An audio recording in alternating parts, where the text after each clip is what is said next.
it's a really big honor to sing here in Beverly Hills on 9/11. So, I mean, a 2-hour drive is worth it. Is it the first time you've done it? No, this is my 3rd time. I've sang at 9/11 every year since they've started. They keep calling you back? Yes. Because you don't charge money? Just kidding, no. You're thinking about it? I'm thinking about it. Yeah. What does it mean for you to be singing on 9/11, Robin? Well, I mean, I was only a baby when it happened, so I wasn't really sure what happened. But I mean, it left such a big impact that, I mean, it's just such a really big honor for me to be singing here. And what do you sing? Well, I sing a lot, but here I usually sing the national anthem, and for the last couple of years I've sang Amazing Grace. Why do you think we're gathered here? To honor those who risked their lives for the 9/11 cause, for when the Twin Towers got crashed into. And so we're here for the memorial of them and for those whose lives were lost. Why? You can look at me. Why were we attacked? I'm not quite sure. I mean, it was... Do you know who attacked us? I forgot his name. It's from Iraq, right? It's... I can't help you cheat. I can't give you the answer. I don't know. I forgot. But they were assassins, I think. Assassins? I don't know. Assassins shoot bullets. Oh. This was an airplane. I'm not sure. It kind of confuses me. But this is not the first time you've been at this event. No. I mean, I know that it was crashed into by something, but I don't know. You've been here 3 times? Yes. Has it been mentioned here at all? I don't think so. I'm not sure they quite mentioned how it happened or who did it. Does that matter? I mean, I think it does. I would say it does. I just have to do a little more research into it. I mean, I learned how it happened. I just can't recall it at the moment. Because of the lights? Maybe. The camera? Probably. Does the name Al-Qaeda mean anything to you?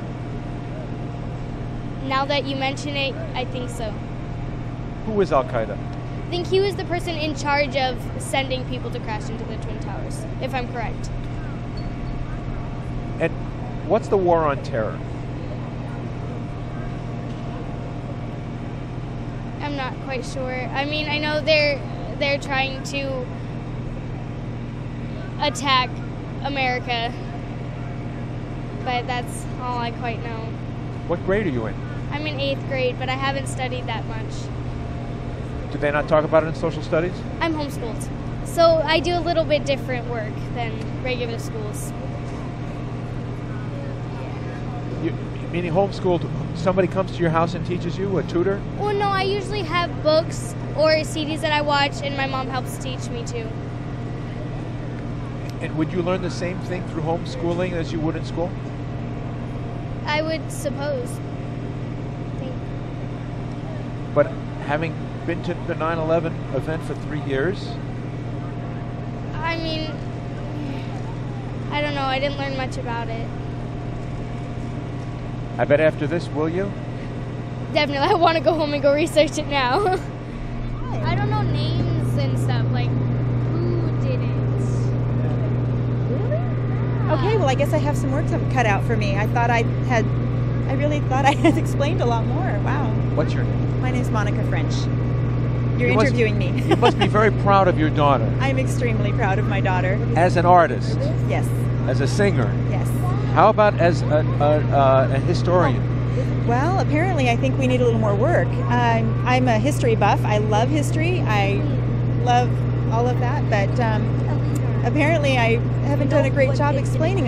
We talk about it all the time, but I guess I haven't given details, probably because she's young and I didn't go too much into it, but she's 12 now. I think it's probably time I usually try She's when... in the 8th grade? She is in the 8th grade. She's a young 8th grader.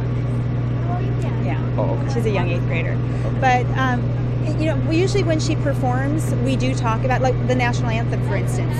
We talked about, some of the things. We were watching a movie and about the fighting that went on, about the revolution, and it helped her to understand what she was singing. So I guess it was a little eye-opener for me that I really haven't sat down and discussed 9/11 with her, which is kind of embarrassing, actually. And you're interviewing me, and I'm really feeling embarrassed. Who attacked America on 9/11? The Al-Qaeda terrorists.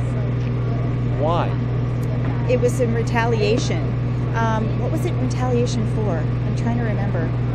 I know that they absolutely hate Americans, and they have been trying to attack us on our soil.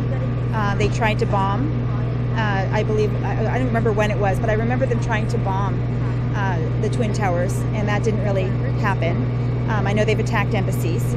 So this was really a very well-planned, well-thought-out event. And to be honest with you, nothing impacted me as much politically until 9/11. And I think that's when I started to become a lot more politically aware of what was going on in other countries outside of our own. So, what is Islamism? Islamism? Islam? No, what is Islamism? Islamism.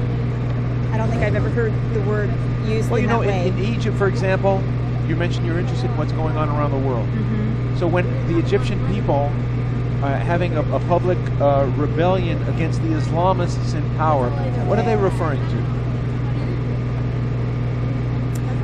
Okay. Oh, gosh. Because they're all Muslims. Right, they are all Muslims. Except for the Christians. Right, which they are against. But it's like, I think with any religion, you have people who say they are, and you have people who act a certain way, and then you have your extremists. And I believe that in Egypt, it's the same way. They're attacking those who are so extreme that they're starting to take over. Or I think a lot of the people probably identify themselves as Muslim, but really don't know that much about what their religion is. I actually have seen that in a few cases where they say, well, I'm this. People say I'm Christian, but they have no idea what being Christian means. So I have a feeling that has a lot to do with it. What is the war on terror? The war on terror is supposed to be, I guess, a worldwide effort to go against people who are attacking other countries, who are attacking the general public and affecting them. Whereas warfare should be, I think in the past warfare has been very regimented. These are the rules of war, so to speak. But terrorism goes above and beyond that. It's secretive. It's underhanded. We're going to attack the people. We're going to find ways to hurt you and cripple you. It's mean. War, I understand, it's still about territory and who's better and all that. But terrorism takes it to a level that's how do I say it? It's nasty. When the Islamists say they're fighting a holy war, who are they fighting against? They're fighting against the Christians. They're fighting against the Christian nation. They're fighting against anyone who identifies with that. The extreme Islamists truly believe that the Christians, and even in the Quran, they identify them as the enemy, as the bad people, and that's where the war starts for them. That's what what did you just say? Their holy war is. Is there a reason that you wouldn't have taught that to a singer who's almost representing America? No. Again, I'm feeling a little weird. I would think that we've talked about it, so I don't know. Maybe I just need to put the two and two together and explain that to her. Now I'm feeling really bad. I'm not shy about sharing things with my kids. I really am not. I just think I probably overlooked it. I don't know why. You would think that I had done that by now. Boy, I'm kind of a little upset with myself. Guess what we're doing this week? How good a job do you feel that the mainstream media is doing about representing the questions that we just discussed? Well, I think as a parent, I'm doing the best that I can, and I make mistakes, and I sometimes will forget things, but I know that in the mainstream media, it's very one-sided. We don't watch the news because of that. I filter everything. I take it for what it's worth. But everything is either very opinionated or it's covered up. And what we need to know, and the more I don't trust the media to provide the information that my family needs, or anybody for that matter. I'm walking and talking. I honestly, I don't trust the media. I'll be honest. I don't trust them to provide the details that we need to be properly educated. I find that I will go, and even my husband he keeps me accountable to this too. And he was a poli-sci major, and he drives him crazy. I will actually go to a variety of sources from both sides of opinions. And then on top of that, I'll research outside of the country to make sure that I'm getting a good picture. My mom used to watch Japanese television, and she would come and tell me things that our media wouldn't even touch on. And that's when I started to realize that I had started hearing things that outside of American media, that they weren't giving enough information. And our media is very jaded. They're very, not jaded, the word I'm looking for is covert. They don't provide what's really going on without having an agenda. Is your mom Japanese? She is. She was. She passed away. But she used to watch news, and we were learning different things, and we would hear stuff, oh, yeah, in science there's this happening and there's that happening, and we would never hear that in the mainstream American media. And she would come to me completely separate and say, oh, guess what I just heard? And it would be the information someone else had given me. And I thought, well, why aren't we reporting on this? Why aren't we sharing this information? And it's because it goes against what we're trying to do here in America. I love my country. I love being an American, but I'm really concerned with where we're going in the media and where we're going as a country. If people don't start taking responsibility, start voting, and not just voting because someone else has told them that, but voting what is right and looking and researching. I won't vote unless I read everything about that. So, it's sad, but most people don't take responsibility. Did your mom discuss World War II with you? She did. She lived it. But she discussed it from a Japanese perspective, and it was fascinating. The stories she used to tell me, oh my gosh. Did she discuss with you why Japan attacked America? No, she was a young girl, but she was trained to kill Americans. That was kind of funny, even though she ended up marrying one. When they were young, they would, go, and during school, they would do their katas and their different fighting, methods and stuff, and that was, to kill Americans, so you can defend yourself. She came here after the war. Yes, and she was probably the most patriotic person I ever have met. She would go to events and cry when she heard the national anthem. I'm sorry she never got to hear Robin sing. She never got to hear her sing the national anthem because it would have probably just hit her right there. She was more patriotic than people who have been born here and have had all the luxuries of it. She says, you don't know what you have. Did she ever come to understand why Japan attacked America? Yeah, power. Empire? Bottom line. Yep, that's it. That's their mentality. We come from a samurai line, so she understood that very well. And can you imagine the same thing may be true from the Islamic world, empire? Oh, absolutely. If you look at what's going on right now and the growth of the Islamic population in America and in Europe right now, oh, they're smart. We have to be very careful. Not that I'm saying that all people, that they're bad. Trust me, that's not what I mean. I've had students that were Muslim that were just wonderful people. But I think as a nation, as an extreme, we have to be very aware and very careful. I'm not, like I said, I'm not anti any person or any individual, but I think as a nation and for what has happened, especially with the extreme, we have to just be aware. I don't think we have to be hateful or hurtful. We need to be aware. And most people don't want to be aware. They don't want to take the time.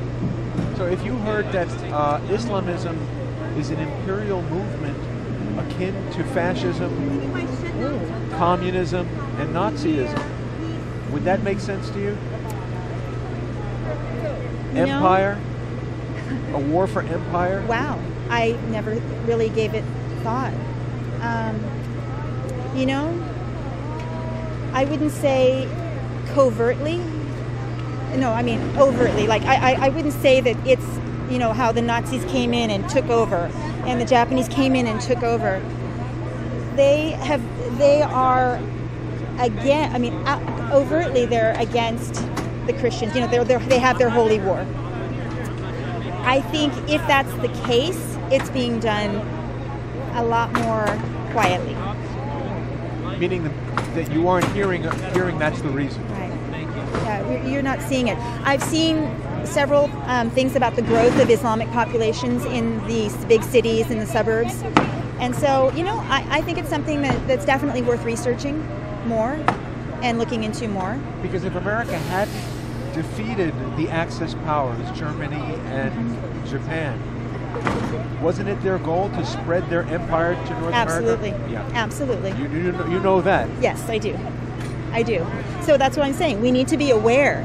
I'm not, what do you call it, a sensationalist. I'm not someone who, oh my gosh, you know, we need to do this. We have to. I want to research it. I want to check it out. I want to be aware of what's going on so I understand. If I start to see that, that's the time that we need to start making moves. Because I'm not going to, you know, I honestly don't believe in jumping like that and saying, oh my gosh, these people are, I don't believe in that. I really don't. But it's definitely, if we're seeing numbers going up and people are saying, hey, you know, this is scaring me. I look at that sensational stuff and I say, okay, let me look at it for what it's worth. And that's what I do. I check it out and I look at all the different sources. I think today alone they were talking about the Million Muslim March on Washington. I just saw that today. And then it was, the 2 million bikers going against that and how they weren't allowed, they weren't given a pass to do their event. And it was just, you know, very anti-government. And then I Googled it and I started researching a little bit. And one news report said, well, it's about maybe 3,000 or 4,000 people on both sides. So it wasn't this big to-do that everybody was making it into. It was there. It was in fact true that it was trying to happen, but it wasn't happening to the extent that people were saying. Do I think we need to be aware of it? Absolutely. Absolutely. But do I want to believe the sensational media and the sensationalism that everybody else is doing? No, I'm going to check it out first. Politically, how would you identify yourself? Do I really have to say? I'm conservative. You don't have to say. Unless you're not would that get you in trouble for saying it? It might. That's okay.